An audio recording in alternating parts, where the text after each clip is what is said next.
لئا روشن روشن روشن.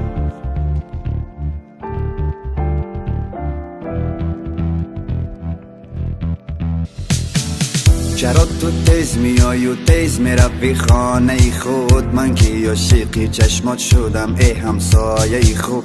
تو مثل پرنده ای بال میزنی روی دلم، هر روز نگاه میکنم کی میبرای از لانه خود. ای خدا چی شد با من مگر شدم دیوانه؟ ای خدا چی شد که من دیدم چونین پروانه؟ از دوری ها نظارتش میکند چشم دلم، تا نداند که دارد مرا همسفر همسایه. بگو چی کار بکنم که شنوی حرفایم؟ همسایه برون برا که دلم تو را میخواد هر ثانیه.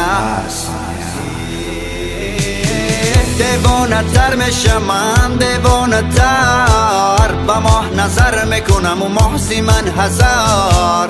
بیگانه تر میشم من، بیگانه تر وقتی که دور میروی دور میشوی تاجی سرم.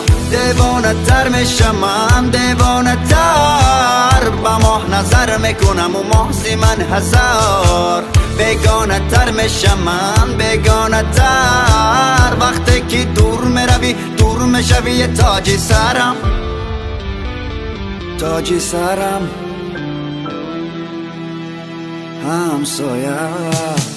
تک تکی را گشتنات رفتار و هی رفتنات، وقتی نگاه میکنی از دوری لبخند زدنات، از روی لحن صدات قلبم را دادم برات. تو مگر جان میخواهی مه بگیر جانم فدات. دوست دارم تو گل لالم، من ندیدم با مثل تو روی عالم. این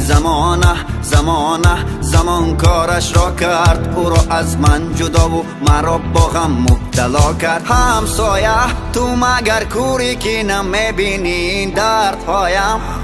کجا مرا تنها گذاشته رفتی؟ همسایه تو ترک این کوچه کردی و ماندی تنهایم.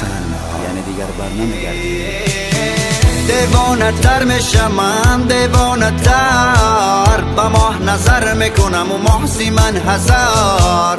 بیگانه تر میشم من، بیگانه تر وقتی که دور میروی دور میشوی تاجی سرم. دیوانه تر میشم من، دیوانه تر با ماه نظر میکنم و محسی من هزار.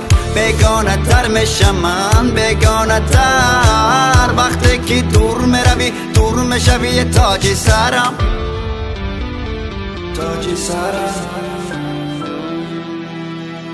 همسایه.